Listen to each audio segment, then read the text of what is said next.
Cet épisode est sponsorisé par la Self.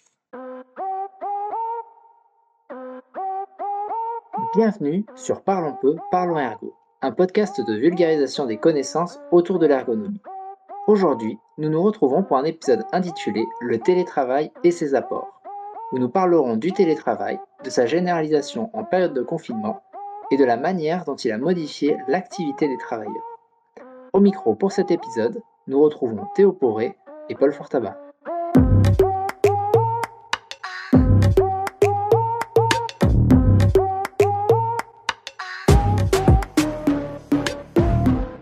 Bonjour Théo. Bonjour Paul. Aujourd'hui, nous accueillons pour la première fois, et espérons-le pas la dernière, un ergonome officiant à l'étranger. Bonjour Martin Chadois, comment allez-vous? Bonjour, ça va bien. Et vous? Bah écoutez, super, ravi de vous accueillir parmi nous. Merci beaucoup. Aujourd'hui, donc, si vous êtes ici, c'est avant tout pour parler de votre travail en tant qu'ergonome. Et donc, si vous pourriez vous présenter pour les auditeurs qui ne vous connaissaient pas, on va vous laisser la parole. Ok, alors, très rapidement, je suis professeur en organisation du travail à l'École des sciences de gestion de l'UQAM. Je suis aussi ergonome. J'ai été formé à Bordeaux. J'ai fait une maîtrise recherche au CNAM à Paris. Et après, j'ai fait mon doctorat à l'UQAM à Montréal. J'ai travaillé sur le travail des gestionnaires. Donc, comment un gestionnaire peut-il s'intéresser au travail, évidemment au travail comme une activité de ses employés, et puis comment le dispositif de gestion le soutient là-dessus. Et puis, j'ai travaillé aussi sur le travail syndical. Donc, j'aime bien faire les deux parties, gestion et syndicat. Et puis récemment, on a fait une étude sur la question du télétravail et du retour au bureau qu'on a mené dans une grande administration provinciale. Donc, voilà. C'est justement pour ça qu'on vous invite aujourd'hui, parce que l'objectif, c'est d'aborder donc la notion du télétravail. Donc déjà, pour commencer,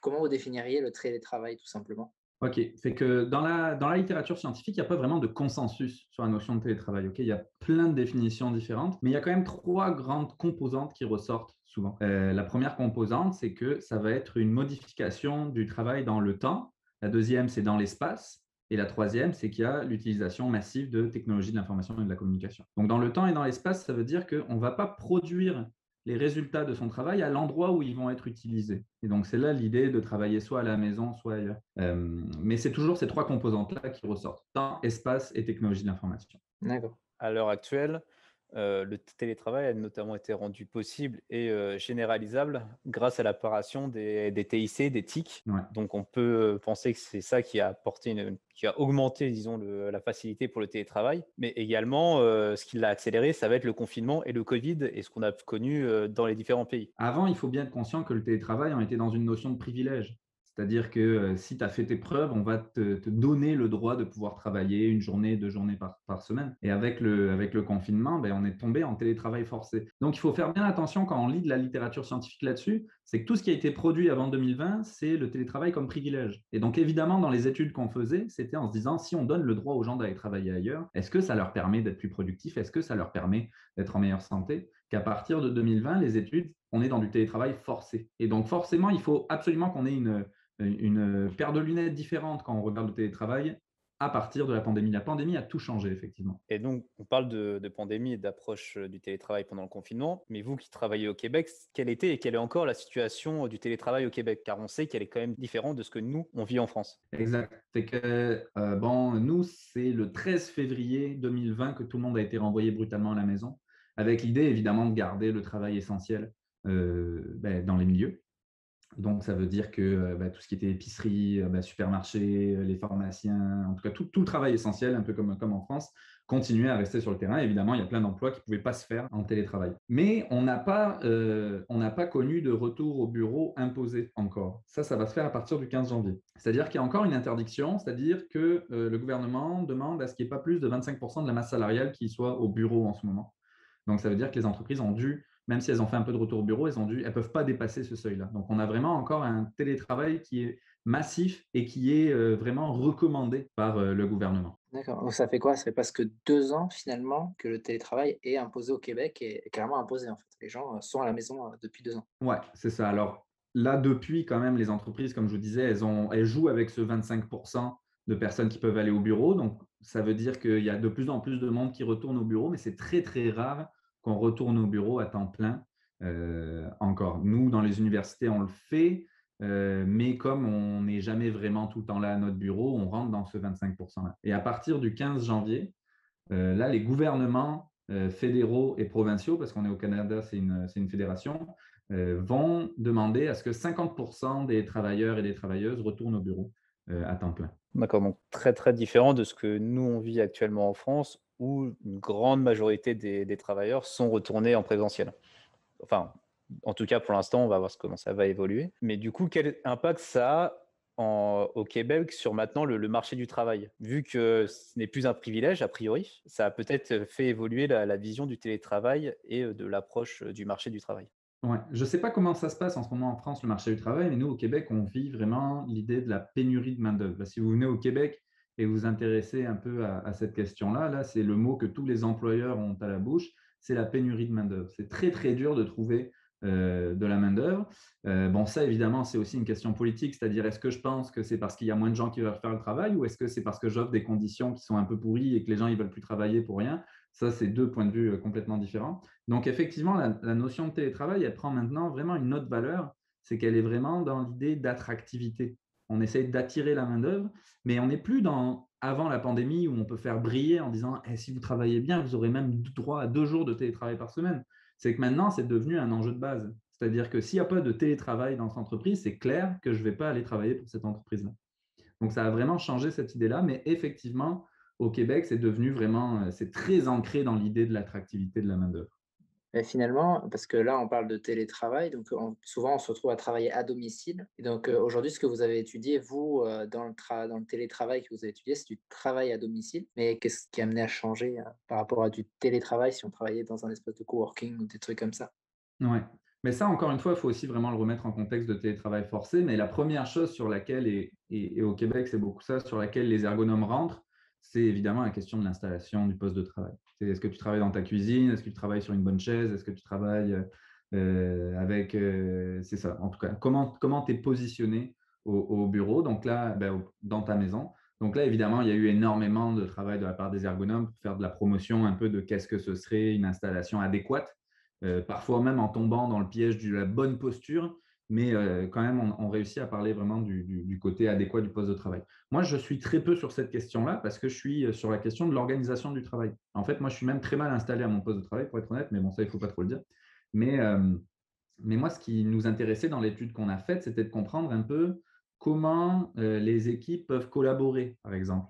Parce qu'évidemment, le télétravail, ça nous éloigne. Même si on est proche par les technologies de l'information et de la communication, ça nous éloigne énormément. Et d'ailleurs, il y a une étude dans Nature, ce grand journal scientifique qui est sorti, qui dit que finalement, alors qu'on pensait que le télétravail, ça allait permettre d'ouvrir un peu la collaboration, favoriser l'innovation, permettre aux gens de se rencontrer, en fait, le télétravail a renforcé les silos qui existaient déjà. Donc, même si c'est plus facile, entre guillemets, de se contacter par courriel ou par message direct, comme sur les trucs comme Slack ou Teams, mais en fait, ça renforce un peu les silos puisque c'est très dur de rencontrer les gens. Il y a eu beaucoup de nouvelles embauches pendant la pandémie. Il y a plein de gens qui sont restés tout seuls. Donc, en fait, toute cette question de travailler ensemble, de vivre ensemble au travail, elle est rendue très difficile par la question du télétravail et par les entreprises qui ont du mal à s'en saisir de ça. Et donc, quelles sont les nouvelles contraintes ou les nouvelles ressources que l'on retrouve quand on travaille chez soi? Évidemment, il y a l'usage d'éthique qui nous permet d'être en contact avec les personnes. Mais voilà, comment le travailleur se saisit de cet outil pour se dégager de nouvelles ressources ou au contraire, ce qu'il peut rencontrer comme contrainte? Bon, sur la question des ressources, je pense que quand même les technologies de l'information et de la communication, elles sont intéressantes parce qu'elles permettent une instantanéité très forte. Donc, si j'ai mon réseau qui est déjà établi dans mon entreprise, c'est facile de les contacter, de se connecter avec eux rapidement, d'obtenir des réponses. En tout cas, moi, ce que j'ai observé, c'est qu'il y a plein de groupes informels de discussion qui se sont mis en place. Donc, on va avoir des groupes WhatsApp, des groupes Messenger où je vais parler avec des collègues. Et souvent, c'est informel, mais ça parle quand même du travail, mais peut-être pas dans le même ton que si on en parlait dans des réunions formelles. Donc, au niveau des ressources, ça peut amener une certaine instantanéité intéressante. Par contre, au niveau des contraintes, ce qui est très difficile, c'est qu'on se rend compte qu'il y a beaucoup d'isolement. Les gens, ils ont beaucoup de mal à pouvoir vraiment parler de ce qui se passe dans la journée. Avant, on se croisait dans le couloir, on allait demander de l'aide aux collègues. Je te prends 5 minutes autour de la machine à café pour parler d'un dossier. Donc, on perd vachement. En fait, paradoxalement, on perd énormément de cette capacité à pouvoir discuter du travail très rapidement. Il y a aussi toute la question de la télésurveillance. Ça, c'est un enjeu énorme, l'installation de mouchards sur les ordinateurs. On a même des gens qui nous parlent du fait qu'ils se sont installés des façons de bouger la souris de temps en temps parce que leurs mouvements de souris et puis leurs clics sont enregistrés. Donc, on a vraiment toute une espèce de paranoïa gestionnaire qui se dit, mais si les gens ne sont pas dans le milieu, comment je vais pouvoir les surveiller en fait. Et la question du vol du temps, elle est énorme. Et il y a certaines entreprises, en fait, il y a beaucoup d'entreprises qui essayent de contourner ça en se menant sur une gestion par les résultats et donc une gestion du rendement. Plutôt que de gérer le processus de travail en tant que tel, on va gérer les résultats. Donc, tu peux faire ce que tu veux tant que tu atteins les résultats qu'on t'a fixés. Ça, c'est un piège énorme. Je pense qu'on va pouvoir en reparler un peu tout à l'heure sur la question gestionnaire. Mais c'est évidemment un piège énorme parce que derrière, ça veut dire que j'ai beaucoup de mal à comprendre les difficultés que vivent les employés parce que je ne les vois pas. Ça devient complètement invisible. D'autres contraintes, c'est aussi le fait que l'entreprise, si elle rentre dans une idée de gestion par le rendement, de gestion par le résultat, elle va mettre en lumière, elle va mettre en avant-plan en fait ce qu'on appelle l'autonomie. L'autonomie, là, je ne sais pas comment c'est en France, mais nous, c'est le discours à la mode au Québec. Il faut absolument donner de l'autonomie aux travailleurs et aux travailleuses. Autonomie qui va souvent avec flexibilité. Mais en fait, ça équivaut un peu à une déresponsabilisation de l'organisation. C'est-à-dire que je vous donne toute l'autonomie que vous voulez, mais derrière, il faut que vous vous organisiez entre vous pour vous rencontrer à des moments. Donc, tout ce qui était assumé par l'entreprise avant en termes d'organisation du travail, du fait que les gens vont avoir des rencontres à des moments donnés, là, c'est relancé un peu sur les employés en leur disant ben maintenant, organisez-vous, on vous donne toute l'autonomie possible. Et la dernière des contraintes, et puis je pense que celle-là, on l'a tous vécu, c'est que le temps s'est accéléré, le travail s'est intensifié. Avant, pour aller à une rencontre, concrètement, il fallait qu'on se déplace, qu'on arrive à la rencontre, on parlait un peu, et puis ensuite on partait. Maintenant, les rencontres, on les enchaîne. Zoom, c'est hyper facile. Moi, ça m'est arrivé d'avoir 7 à 8 rencontres par jour, 7 à 8 dossiers différents, alors qu'avant, j'étais capable d'en avoir 2 ou 3 maximum. Donc, on a vraiment une intensification du travail, et c'est pas pour rien qu'on voit énormément de problèmes de santé surgir en ce moment. Là, vous dépeignez quand même un côté très critique envers le télétravail. Mais quand on lit dans la littérature, il y a aussi des avantages en termes de conditions de travail qui sont évoqués. On parle notamment de l'absence de temps de trajet, qui peut se retourner via l'intensification dont on vient de parler. Mais il y a aussi le fait de l'autonomie. Est-ce que c'est vraiment une avancée en termes de conditions de travail, puisque au Québec, ça semble être maintenant un sujet majeur, ou est-ce qu'au contraire, c'est une régression? En fait, la question, elle est vraiment complexe parce que l'objet télétravail, il n'existe pas en tant que tel. Le télétravail, ce n'est pas un concept qui a une prise. Parce qu'en fait, sous la question du télétravail, se pose en fait la question très précise de comment l'organisation organise ce télétravail. Et donc, qu'est-ce qu'elle donne comme capacité de choix aux employés? Qu'est-ce qu'elle donne comme flexibilité réelle? Qu'est-ce qu'elle impose? Qu'est-ce qu'elle impose pas? Le télétravail, c'est comme quand on parle du modèle hybride ou quand on parle c'est quelque chose qui n'est pas défini. Donc les gens, ils veulent tous parler du télétravail, mais finalement, personne n'en parle concrètement. Donc en tant que tel, le télétravail, oui, c'est sûr que c'est une avancée. Puis c'est sûr que de toute façon, ça ne partira pas. Il faut y aller, on y va, on y est de toute façon. Donc c'est clair que ça ne partira pas. Donc la vraie question, c'est pas est-ce que le télétravail, c'est bon ou c'est pas bon. La question, c'est la façon dont j'organise exactement le télétravail dans mon entreprise. Est-ce qu'elle permet d'avoir plus d'avantages que d'inconvénients? C'est sûr qu'on a vu les dauphins revenir à Venise quand on était tous en télétravail, on l'a tous vu, on s'est dit, mon Dieu, quand on ne se déplace pas, finalement, la nature reprend ses doigts. Mon Dieu, quand je ne me déplace pas, je gagne 2 heures dans ma journée. Mon Dieu, quand je ne me déplace pas, ben, finalement, je vais aller courir le matin. Mais on a aussi connu ben, quand je ne me déplace pas, à peine je me lève, j'ouvre mon ordinateur, je regarde mes courriels, je ne bois même pas mon café ou je le bois devant mon ordi. Donc, si vous voulez, le problème de la réflexion sur la question du télétravail, puis moi, c'est vraiment ce que j'essaye d'apporter aux sciences de la gestion dans mon université, c'est que sous le télétravail se cache le travail, ce que font les gens. Et si on ne se pose pas la question de comment j'organise la façon dont les gens vont travailler, comment je leur fournis toutes les ressources nécessaires pour qu'ils puissent être performants et développer leur santé, et donc de savoir précisément qu'est-ce que c'est que ce télétravail que je mets en place dans les entreprises, ben, on ne peut pas vraiment répondre à oui, c'est bon ou non, c'est pas bon. Il y avait un point intéressant aussi, dans ce que vous avez réalisé avec, les professeurs de l'UQAM et de l'IRSST. Vous mettez en avant finalement que les travailleurs se sont beaucoup adaptés et ont développé une forme de pouvoir décisionnel qu'ils n'avaient pas forcément avant. Justement, c'est ce que vous aviez dit, on donne beaucoup des objectifs sans donner, donc finalement il y a une histoire d'autonomie, mais nous on n'appellerait pas ça de l'autonomie, plutôt le pouvoir décisionnel. Et donc comment vous avez vu ça, étudié ça, comment ils se sont appropriés finalement ce pouvoir à travers de l'informel, comme vous avez pu dire avant? Ouais. Nous, donc dans le fond, la recherche qu'on a fait, c'est qu'on a suivi une grande administration provinciale, donc un peu l'équivalent d'un ministère, sur justement la gestion de la crise. L'idée étant de voir comment on gère cette crise-là, comment on réorganise le travail massivement du jour au lendemain.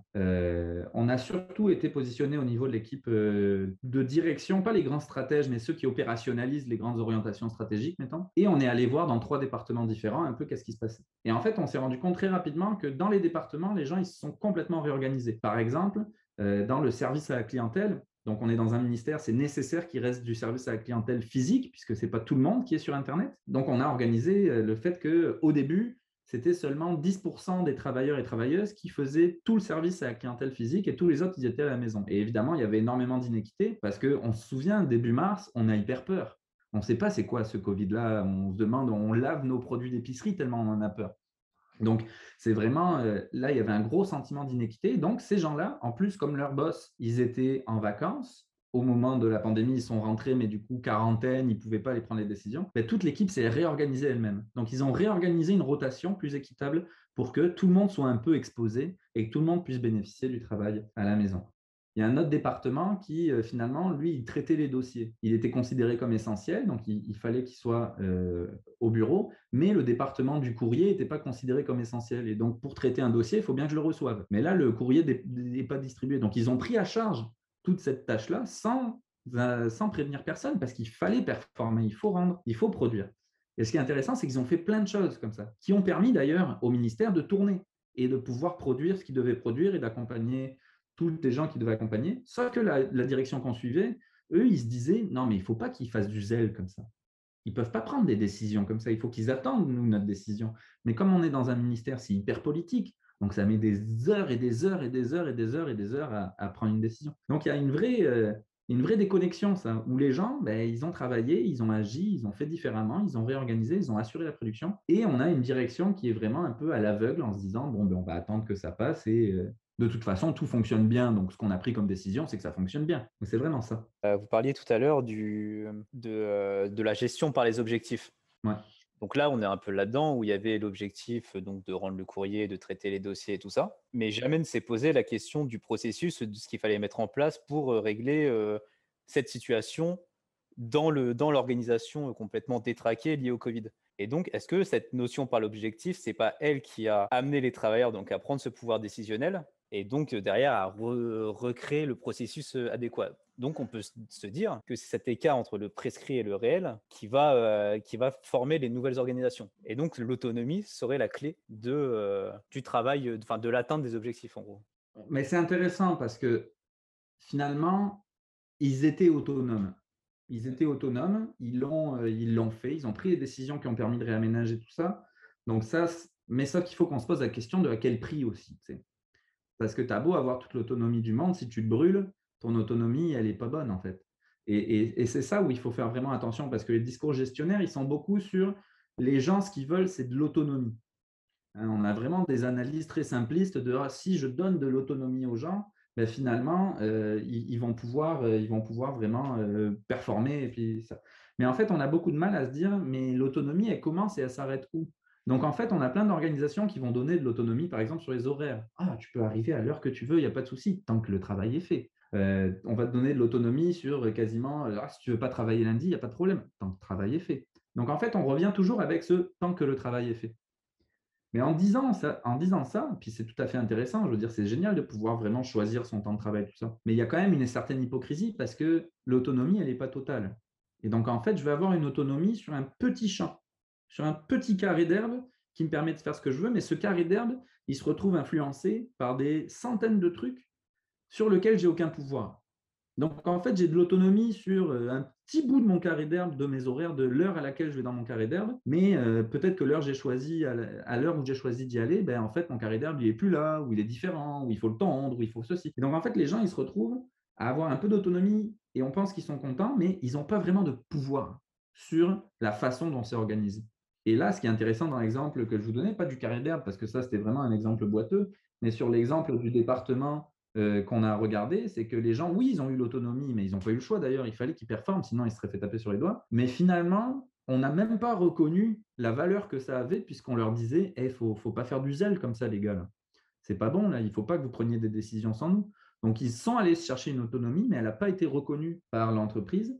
Et surtout, on ne leur a pas donné les ressources nécessaires à cette autonomie-là. Donner de l'autonomie, ce n'est pas se déresponsabiliser. Et ça, la ligne, elle est très, très fine entre les deux.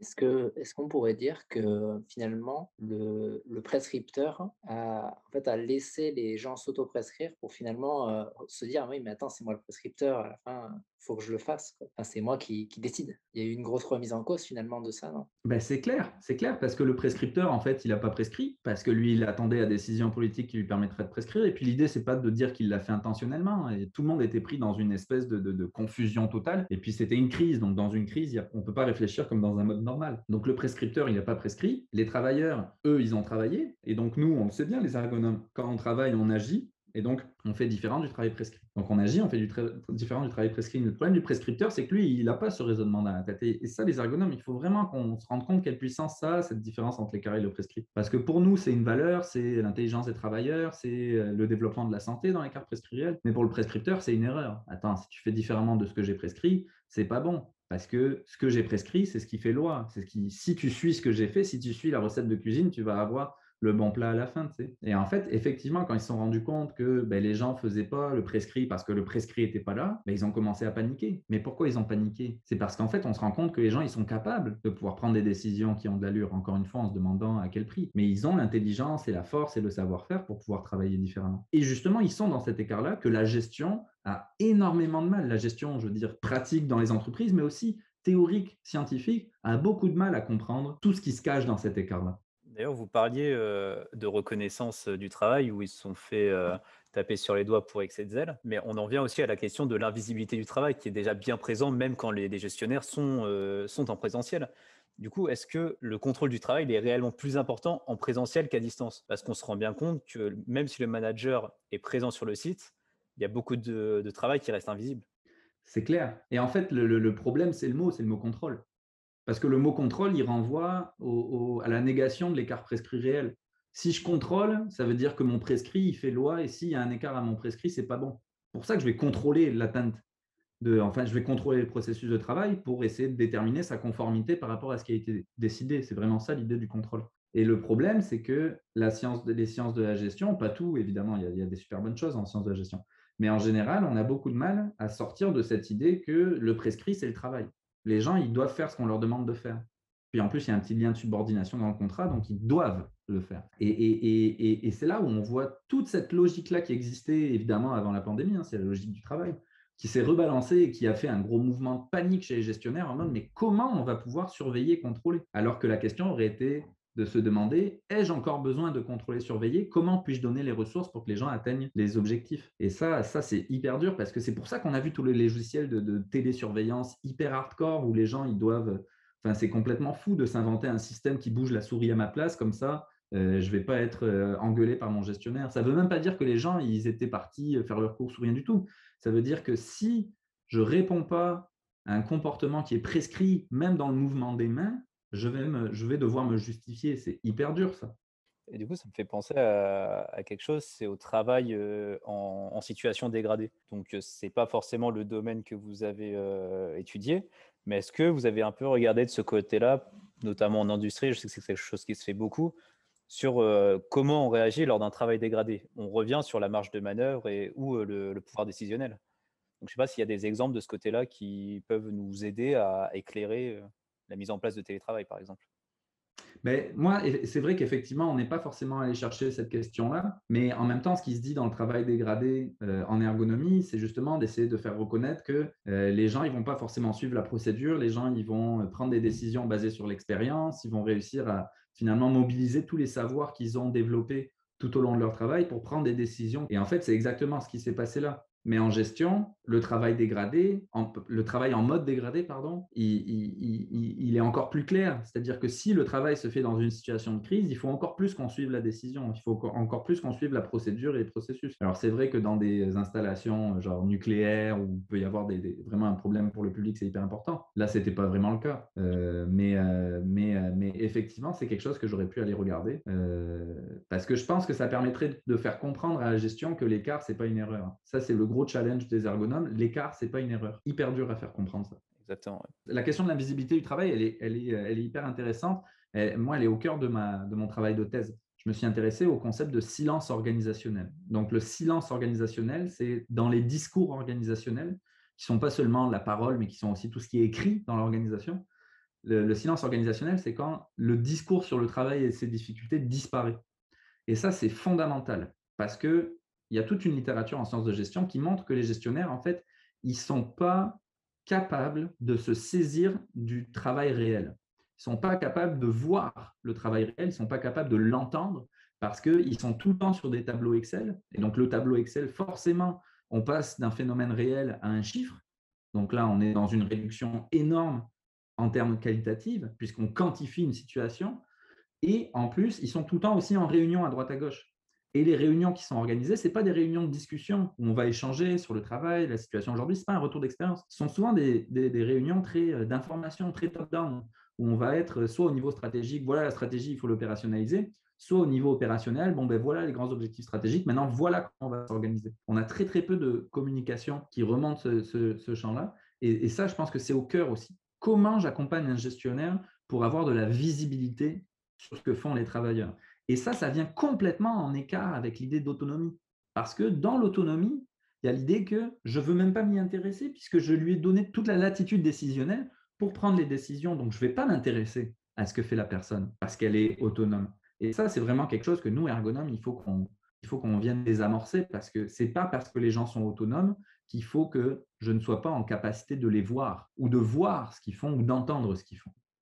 Donc là, comme vous dites, en fait, on re-questionne le rôle du gestionnaire et la manière dont il gère, dont il manage ses équipes. Dans mon travail de thèse, l'idée que j'essaie d'amener, c'est que le gestionnaire, il faut qu'il sorte du planifier, contrôler, diriger et organiser. C'est le fameux PODC ou PDCA, peu importe comment on le prend en anglais ou en français. Il faut qu'il sorte de ça et en fait, qu'il faut qu'il devienne un acteur réflexif. Le gestionnaire, il doit être surtout l'organisateur des espaces réflexifs sur la question du travail. Donc, ça doit être celui qui donne le temps et l'espace et les ressources pour y être, mais aussi celui qui l'anime, qui se met dans une posture d'enquête, qui essaye de comprendre le travail de l'autre, qui essaye de voir comment ça fit ou ça fit pas avec la stratégie ou avec les grandes orientations ou avec même des orientations plutôt tactiques de l'organisation. Mais ça, on est à des années-lumière de ça. Parce qu'en plus, toutes les modes gestionnaires pour l'instant, par exemple, l'entreprise libérée, là, qui était vraiment le gros hit français des dernières années, toutes ces modes-là sont l'idée qu'on va supprimer les gestionnaires parce que finalement, les gestionnaires, c'est juste de l'administratif et du bureaucratique, puis on va laisser les gens s'organiser entre eux. Et comme ça, ils vont pouvoir choisir exactement comme ils veulent et leur voix va être entendue. L'enjeu, il n'est pas là. L'enjeu, il est dans comment on met en place une capacité réflexive dans l'entreprise. C'est intéressant parce que ça pose la question, est-ce que c'est le rôle du gestionnaire de faire ça ou est-ce que c'est le rôle d'intermédiaire, pour prêcher pour notre paroisse des ergonomes par exemple, justement de créer ce dialogue et ces espaces de discussion entre gestionnaires et travailleurs justement pour contrôler le travail réel entre guillemets, même si le terme contrôler est un peu fort.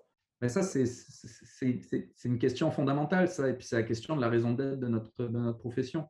Moi, je défends l'ergonomie, je pense qu'on est hyper pertinent, mais on est là parce que clairement, la question du travail réel n'a jamais été intégrée, et notamment depuis Taylor et tout ça, la révolution industrielle.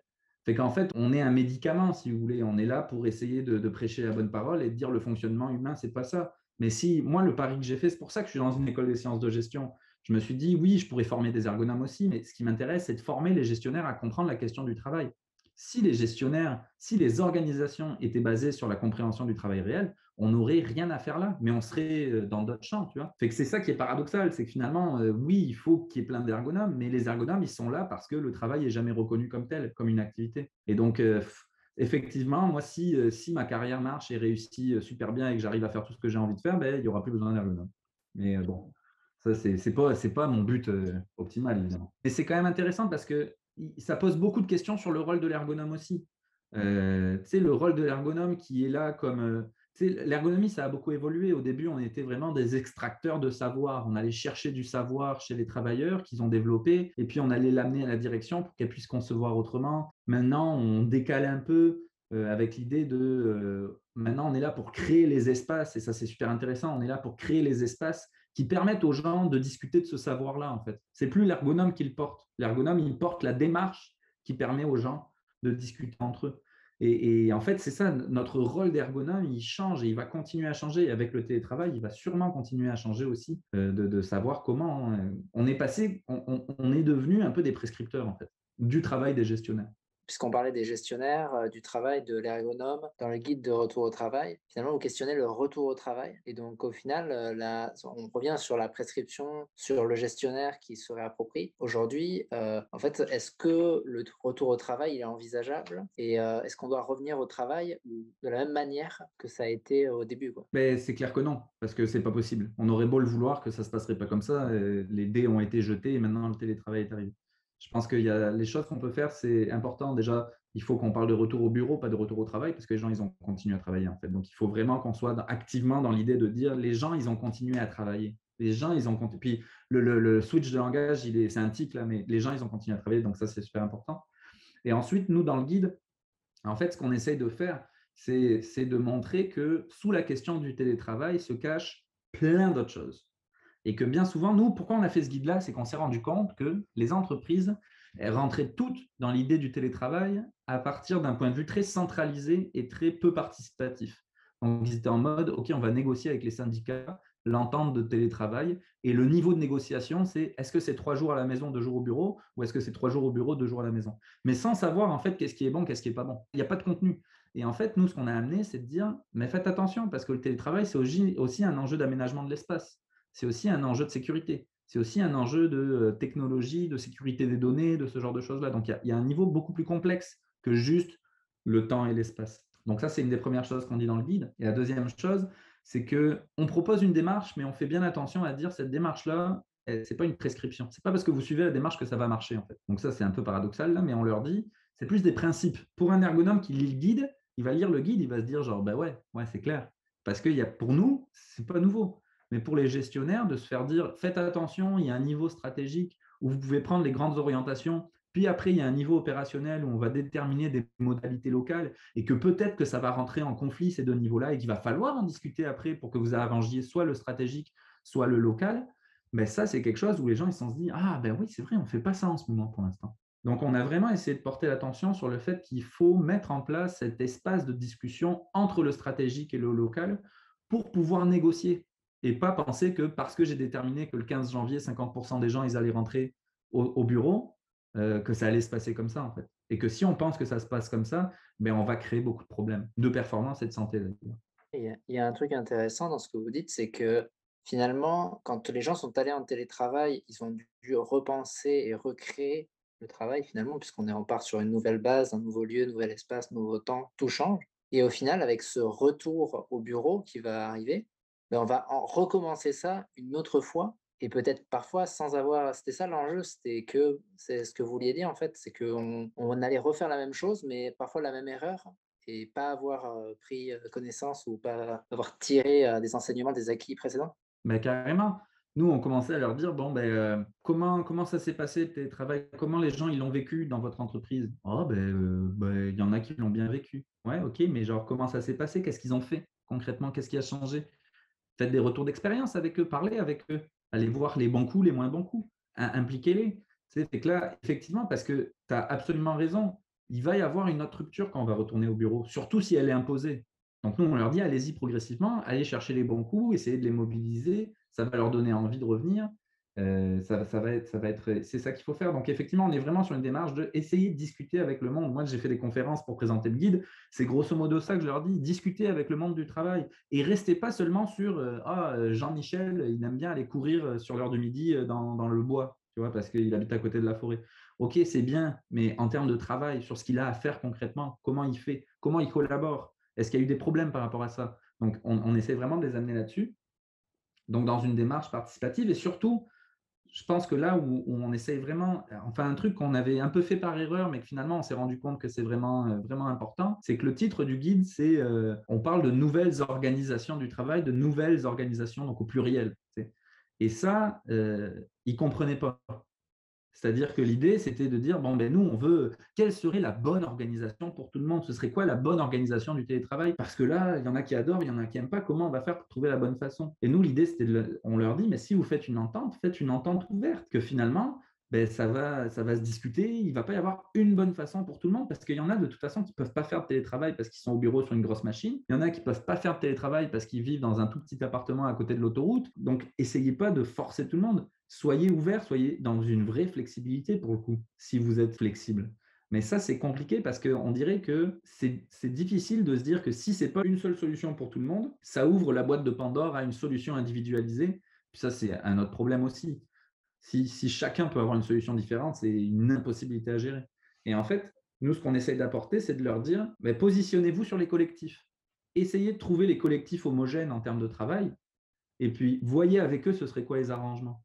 Donc, il n'y a pas soit la même chose pour tout le monde, ou soit une chose différente pour tout le monde, c'est par collectif. C'est un problème que je rencontre actuellement, c'est la notion d'équité dans l'organisation du travail, qui peut aussi créer des tensions. On peut parler de risques psychosociaux sans rentrer là-dedans, mais c'est vrai qu'on peut avoir des inégalités de traitement entre différents métiers, différents collectifs. Comme vous disiez, certains collectifs qui ont accès au télétravail, pas d'autres. Mais du coup, comment faire? Est-ce que le simple dialogue peut suffire ou est-ce qu'il y a besoin d'agir autrement? Peut-être plus sur une question RH, mais je pense que c'est intéressant pour nous, ergonomes, de se saisir de cette question et de la comprendre. C'est là où les travaux de Mathieu Etchessar, ils sont intéressants sur les espaces de discussion du travail. Là, on en a beaucoup parlé ces dernières années. Et en fait, ce qui est intéressant, c'est qu'il parle de discussion, mais la discussion, elle a une valeur politique.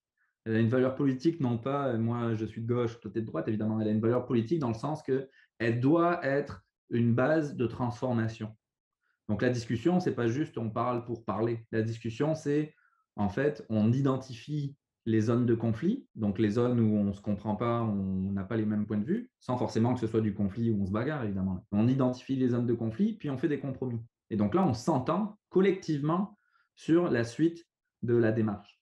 Et évidemment, ça, c'est complètement à l'envers et même opposé à la pensée gestionnaire de on va aller directement sur une solution, puis il va y avoir des gens qui ne vont pas être contents. Discuter au travail, ça veut dire prendre le temps de discuter au travail. Et ça, c'est vraiment compliqué avec toutes nos organisations, puisque maintenant, on est sur de la performance à très court terme et on veut absolument avoir une rentabilité énorme et ce genre d'éléments-là. Donc, juste discuter, au sens propre de discuter, c'est-à-dire échanger des idées, effectivement, ça ne changera pas le problème. Mais par contre, si on rentre dans l'idée que discuter, c'est établir des compromis ensemble, entre les gestionnaires et les travailleurs et les travailleuses, puis même entre les travailleurs et les travailleuses ensemble, c'est là où ça va permettre quand même d'amener des solutions qui seront bénéfiques ou en tout cas qui satisferont tout le monde parce qu'ils auront pu participer. Mais ça, c'est un des piliers de l'approche de l'intervention ergonomique. On essaie de faire participer le plus de monde possible. D'ailleurs, parler d'approche politique, je pense qu'en tant qu'ergonome, on a une approche politique du travail, d'une certaine manière.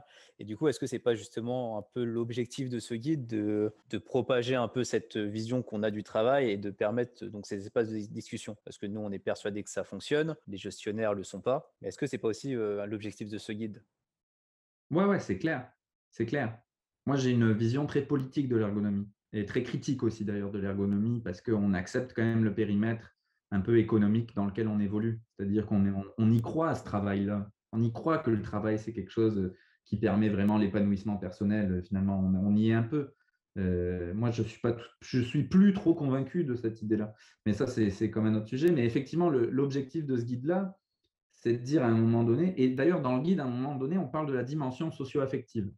Et en fait, on leur dit, dans le travail, on mobilise cette dimension socio-affective, mais pas simplement comme je suis content de voir Marine pour boire un café.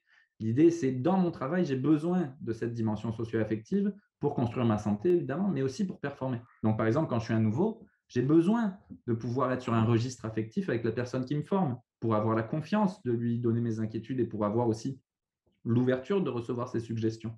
Et donc, si je suis en télétravail pendant que je me fais former, ça va être beaucoup plus difficile, puisque finalement, on se voit à travers un écran, on n'est pas capable d'échanger, ou alors c'est bizarre, ou en tout cas, c'est plus difficile.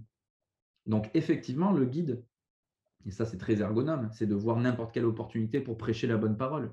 Mais le guide, effectivement, est vraiment un objectif d'essayer de faire comprendre aux gestionnaires que parler du travail, c'est important, puis c'est pas si compliqué que ça, puis c'est vraiment très bénéfique, même pour eux, leur travail de gestion. Et justement, comment nous, en tant qu'ergonomes, on peut faire pour transformer l'expérience du télétravail, ou au moins de l'organisation du télétravail, comme une ressource pour l'amélioration des conditions de travail en général? Donc, on a parlé voilà, des espaces de discussion, mais est-ce qu'on a d'autres leviers pour s'appuyer là-dessus? Ouais.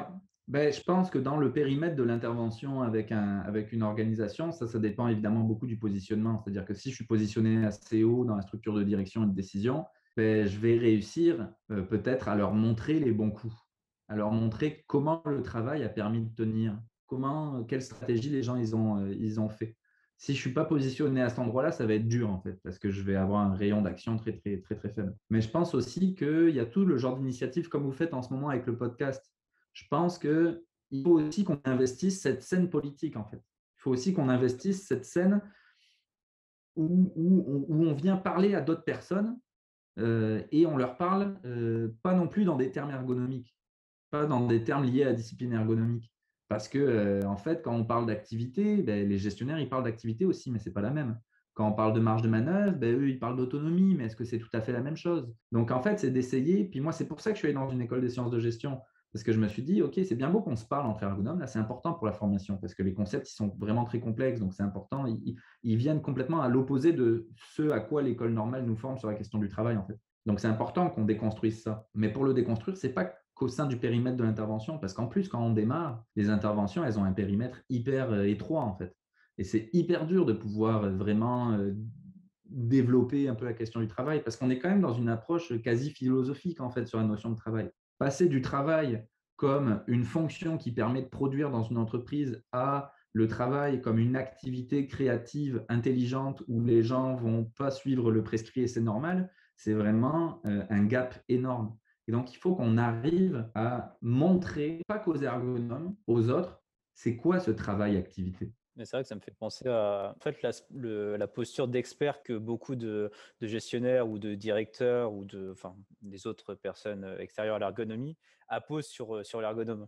C'est-à-dire qu'ils nous voient comme des personnes qui sont experts du travail et qui vont apporter une solution préconçue. Je ne sais pas si c'est quelque chose que vous rencontrez, mais je sais qu'en tant que consultant, c'est quelque chose qu'on a beaucoup et on a très souvent une période de déconstruction de cette posture qui nous bloque, je trouve, dans nos interventions. Donc, est-ce qu'il n'y a pas aussi un travail là-dessus à faire pour l'ergonome sur la scène politique du travail? C'est clair. Puis c'est aussi que, en fait, quand on pense au travail, on est très marqué par le travail tayloriste. L'ergonomie, elle s'est conçue en opposition avec le modèle taylorien dans les entreprises, dans les usines manufacturières. Et donc, quand on pense au travail, on pense toujours au travail de cet opérateur ou de l'ouvrier spécialisé.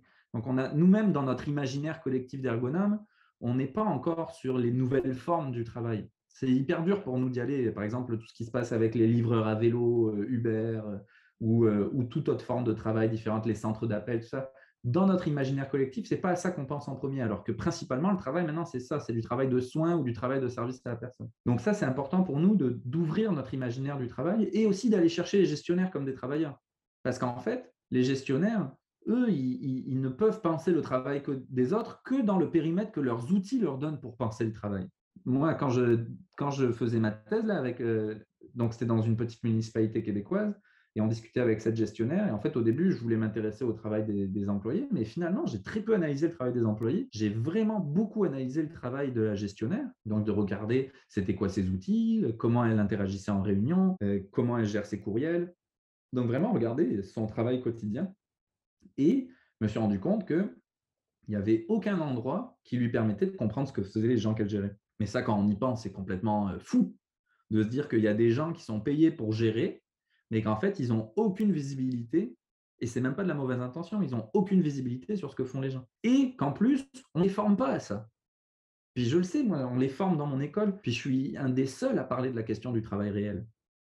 Et c'est fou quand même, parce que ça veut dire qu'on sort à chaque année des centaines de gestionnaires qui n'auront jamais entendu parler de la question du travail réel. Donc ça veut dire qu'il y a de l'espace pour nous pour essayer de faire bouger cette question-là.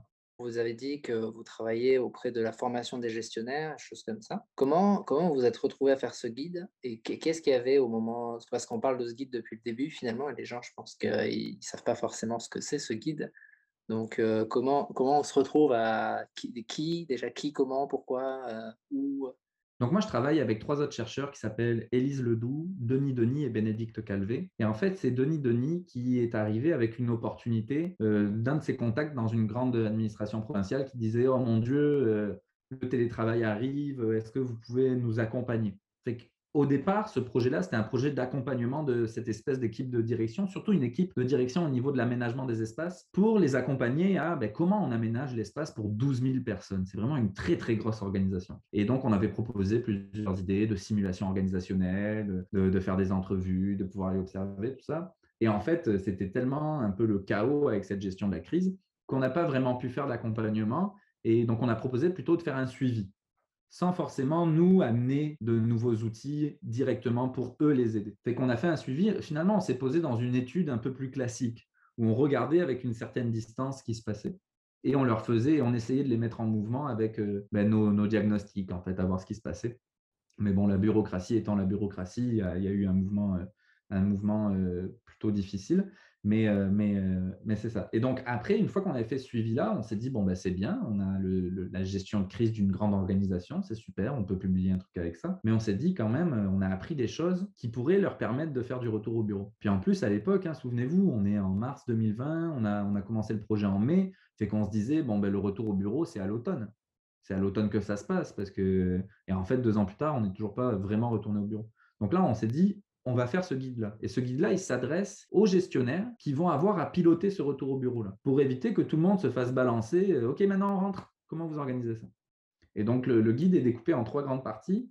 Il y a une partie, les principes. Et donc là, en fait, on pose tous les principes de l'ergonomie sans le dire, sans parler d'ergonomie, parce que si on parle d'ergonomie au Québec, on arrive dans la table et dans la chaise, évidemment. Donc là, on parle de ça sans le dire. Et donc, on leur dit d'embrasser la complexité, de s'intéresser à la spécificité des situations de travail, de laisser des marges de manœuvre, en tout cas. Donc, on les accompagne sur le mindset, en fait, à avoir dans ce changement-là. On leur propose un modèle qui modélise justement le fait que le télétravail, c'est juste une petite chose dans toute cette question du retour au bureau. Et à la fin, on leur propose une démarche en 3 phases, une stratégique, une opérationnelle et finalement cette espèce d'espace de discussion qui existe entre les deux. Et on leur propose 2 outils qui sont ce qu'ils sont. C'est-à-dire que je n'ai pas la prétention de dire qu'on a fait un guide qui est 100% opérationnel. Nous, on a fait un guide qui permettait aux gens de se mettre en réflexion par rapport à leur démarche de retour au bureau, mais ce n'est pas une recette de cuisine. Ce n'est pas une recette de cuisine que si je suis, je vais réussir à la fin. Et donc, on a lancé ce guide-là. Il a eu quand même vraiment une bonne réception. Puis, on a fait plein de conférences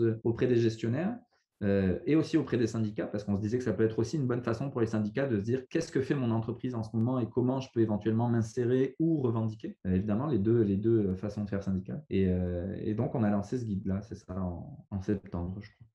Merci pour le temps que vous nous avez accordé. Néanmoins, Monsieur Chadouin, est-ce que vous avez des lectures à nous conseiller sur ce thème ou sur un truc proche? Alors, j'ai fait une petite liste. Sur le thème direct du télétravail, il y a évidemment toutes les littératures scientifiques, mais honnêtement, ce n'est pas enlevant comme lecture. Okay, mais là, il y a un article qui est paru il n'y a pas longtemps de Laurent Van Belleghem. Laurent Van Belleghem, c'est toujours très, très bon à lire. Okay, c'est vraiment excellent. Et là, il nous parle vraiment des nouveaux territoires d'intervention et l'utilisation de la simulation du travail, la simulation organisationnelle. Ça, c'était son créneau. Donc, ça vient de sortir. C'est en libre accès. C'est sur Activité, je pense, le journal scientifique. Super intéressant. Sur la question de la discussion, je vous invite à regarder un peu le livre de Mathieu Detchessar, Entreprise délibérée, donc une petite pique à l'entreprise libérée de Goethe. Là encore, c'est une lecture quand même sérieuse, donc lisez pas ça avant de vous endormir, ou au contraire, si vous souhaitez améliorer votre sommeil, lisez ça, parce que c'est quand même une lecture un peu théorique. Donc, c'est pas compliqué, mais c'est pas non plus le polar du soir qui est super intéressant. Maintenant, sur d'autres sujets, moi, j'ai 4 autres petites lectures à vous proposer. Je vais y aller par ordre de complexité. Cédric Durand, le techno-féodalisme. Donc lui, il nous explique un peu les grandes entreprises, les GAFA, comment en fait ils fonctionnent sur un mode féodal. Et donc on a l'impression qu'on va dans un capitalisme numérique et financier. Et en fait, on retourne au féodalisme. Super intéressant. Il y a des choses qui sont moins bonnes, mais c'est vraiment très intéressant. Ensuite, je vous conseille Amine Boukerch et Gérard Amissel, Autopsie de la valeur travail. A-t-on perdu tout sens de l'effort? Ça, c'est formidable. C'est vraiment un livre de vulgarisation sur la question du concept de travail en tant que tel, depuis ses origines jusqu'à maintenant, que vous pourriez accompagner avec le livre de Dominique Méda, Le travail, une valeur en voie de disparition. Super intéressant, qui parle du modèle économique. Et pour ceux qui ont une lecture ardue et qui aiment ça, lire plusieurs fois un paragraphe, je vous conseille vraiment, mais vraiment, pour moi, ça a été vraiment une ouverture d'esprit, ce bouquin-là. C'est Métamorphose du travail de André Gorz. C'est un peu le père de la décroissance. Okay, et lui, il pose la question en début de bouquin très simplement. Il dit comment ça se fait? Ça a été écrit en 88. Okay, Comment ça se fait en 88 qu'on travaille toujours autant alors que notre niveau de productivité n'a jamais été aussi élevé dans le monde? Donc il est vraiment dans l'idée de, pourquoi qu'on travaille encore? Et ça, c'est vraiment une question qui m'intéresse énormément. Ça a l'air passionnant, mais vraiment. Merci pour le temps que vous nous avez accordé pour toute cette bibliographie que j'espérons serviront aux auditeurs et auditrices. Je ne sais pas si vous avez un dernier mot à ajouter, quelque chose à dire. Beh, juste, il faut continuer à penser que l'ergonomie, c'est vraiment une discipline qui est aussi politique et qu'on n'est pas juste là pour, adoucir les organisations du travail, on est là pour les regarder de façon critique. Ça, je pense que c'est très important. Bah, merci d'être venu alors. Merci à vous. Nous espérons que cet échange a enrichi les réflexions des auditeurs et auditrices. Si vous souhaitez approfondir la notion de télétravail, nous vous conseillons bien sûr de lire les travaux des enseignants-chercheurs de l'UQAM, de l'Université du Québec à Montréal, et de l'IRSST, de l'Institut Robert Sauvé en santé et sécurité au travail. Nous remercions une dernière fois Monsieur Chadouin pour être venu nous apporter un éclairage sur le télétravail, ses enjeux et ses apports, ainsi que l'équipe de rédaction de ce podcast, Eva Goulois, Cassandre Dubost et Thibaut Marcoux. Retrouvez-nous sur nos réseaux pour de nouveaux épisodes. Au revoir.